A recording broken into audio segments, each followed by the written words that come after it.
નમસ્કાર મિત્રો ઉનાળાની શરૂઆત થઈ ગઈ છે અને ગરમીના કારણે ગાયોમાં હીટ સ્ટ્રેસ દેખાવા લાગે છે. તો મિત્રો આજે આપણે હીટ સ્ટ્રેસ બાબતે ચર્ચા કરીશું અને હીટ સ્ટ્રેસમાં આપણે શું કરી શકીએ જેથી ગાયને ઓછી ગરમી લાગે અને ગાયનું પ્રોડક્શન, દૂધનું પ્રોડક્શન શક્ય હોય એટલું ઓછું ડ્રોપ થાય. તો મિત્રો સૌથી પહેલાં જાણીએ હીટ સ્ટ્રેસ શું છે. તો મિત્રો જુઓ, આ ગાયની અંદર હીટ સ્ટ્રેસ દેખાય છે, જો કે થોડું ઘણું વાગોળ કરે છે, પરંતુ આ ગાયમાં એનાથી બી વધારે છે. જુઓ,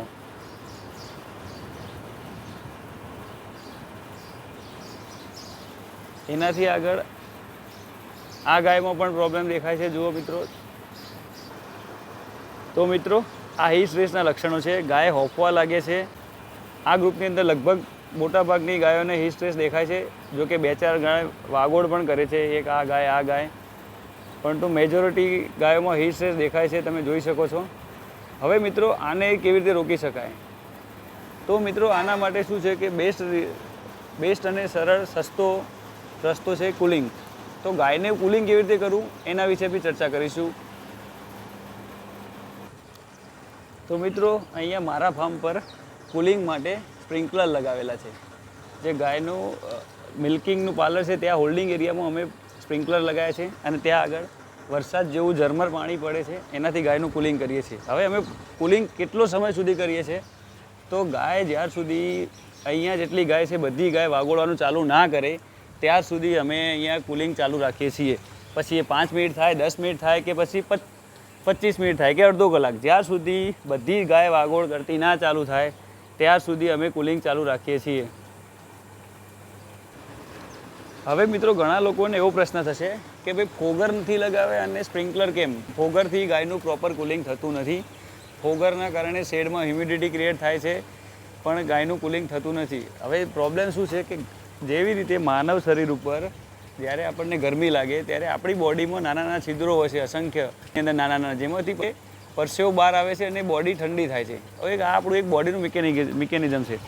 સેમ વસ્તુ ગાયની અંદર આ છિદ્રો બહુ ઓછા હોય છે, ઘણા બધા ઓછા હોય છે, જેના કારણે ગાયનું ઓટોમેટિક કુલિંગ ગાય જાતે બોડીનું કરી શકતું નથી.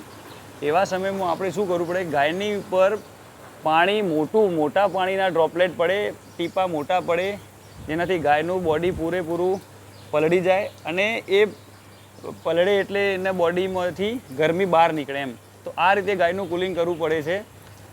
ફોગરથી કુલિંગ કરવાથી શેડમાં હ્યુમિડિટી વધે છે અને હીટ સ્ટ્રેસ વધે છે, ઘટતો નથી. તો ફોગર ઇફેક્ટિવ કુલિંગ મિકેનિઝમ નથી. હવે માની લો કેટલાક લોકો એવું કહે છે કે ભાઈ અમે આવા સ્પ્રિંકલર અમારી જોડે નથી, અમારું ફાર્મ નાનું છે. તો મિત્રો સ્પ્રિંકલરની બી જરૂર નથી. તમે એક નાની આવી પાઇપ લઈ લો અને પાઇપથી ગાયની પલાળવાનું ચાલુ કરો. આ રીતે પણ તમે કુલિંગ કરી શકો છો. કુલિંગ કેટલો સમય કરવું? તો કુલિંગ જ્યાર સુધી ગાય વાગોળ કરતી ના ચાલુ કરે ત્યાર સુધી કુલિંગ ચાલુ રાખવું. પછી 5 મિનિટ થાય કે 25 મિનિટ થાય, ગાયનું પ્રોપર કુલિંગ આ રીતે કરવું. મિત્રો હું આ ચેનલમાં શક્ય હોય એટલા ઓછા રૂપિયામાં નાના ફાર્મરને પણ ઓછા ખર્ચમાં કામ કરી શકે એવા બધા આઈડિયાઝ બતાવીશ, અને એ રીતે જ માહિતી શેર કરીશ જેથી 50 ગાયવાળા ફાર્મરને પણ ઉપયોગી થાય અને એક ગાય રાખવાવાળા ફાર્મરને પણ ઉપયોગ થાય. એ રીતે જ આપણે કરીશું, જેથી નાનામાં નાનો ફાર્મર પણ ડેરી ફાર્મની માહિતી લઈ અને એના ફાર્મ પર આનો અમલ કરી શકે અને સારી રીતે પશુપાલન કરી શકે. તો મિત્રો આ ગાયો કુલિંગ થઈને આવી જાય છે. હવે જુઓ, એ ગાયો સીધી ફીડ ઉપર આવી જશે, કારણ કે એમનો હીટ સ્ટ્રેસ જતો રહ્યો છે. તો એ સીધી દાણ ફીડ ઉપર આવી જશે અને હવે બધી ગાયો ખાવા લાગશે. તમે જોઈ શકો છો આ જ દાણ, આ જ ફીડ જ્યારે હીટ સ્ટ્રેસમાં હતી ત્યારે બી અહીંયા જ પડ્યું હતું, પરંતુ હીટ સ્ટ્રેસના કારણે એ ગાયો ખાતી નથી. પણ જ્યારે બી જેવું કુલિંગ થઈને આવ્યું, ગાયોનો સ્ટ્રેસ ઓછો થઈ ગયો, તરત જ બધી ગાયો ફીડ એલી પર આવી ગઈ છે અને બધી ગાયો ખાવા લાગી છે. તો મિત્રો ઉનાળાની અંદર આવી નાની બાબતો તમે ધ્યાન રાખો. ગરમીની અંદર હીટ સ્ટ્રેસ દૂર કરવા માટેનો સૌથી સચોટ અને બેસ્ટ અને વાયેબલ, મતલબ ફાઇનાન્શિયલી કોઈ મોટો ખર્ચો ના થાય એવો બેસ્ટ સરળ ઉપાય છે કુલિંગ.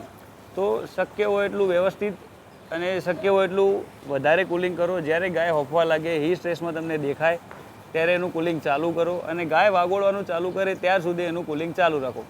આ રીતે કરશો તો તમે ગરમીની સિઝનમાં પણ ગાયો સારી રીતે રાખી શકશો.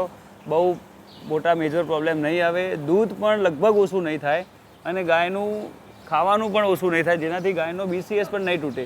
જો ગાયનો BCS નહીં તૂટે, ગાયનો ફીડ ઇન્ટેક સારો રહેશે તો એ ઓટોમેટિકલી દૂધ પણ આપી જ દેશે. તો આ રીતે મેનેજમેન્ટની બાબત છે મિત્રો. આ ગાયનો હીટ સ્ટ્રેસ દૂર કરવા માટે કોઈ મોંઘા પૈસાની કોઈ જરૂર નથી, વધારે પૈસાની જરૂર નથી, કોઈ મોંઘી દવા, કોઈ પાવડરની જરૂર નથી. એક મામૂલી એક પાણીથી તમે શરૂઆત કરો તો થઈ જાય છે. તો આવા જ વિડીયો માટે, આવી જ ઉપયોગી માહિતી માટે મિત્રો અમારી ચેનલને સબસ્ક્રાઈબ કરો અને સપોર્ટ કરો. Thank you.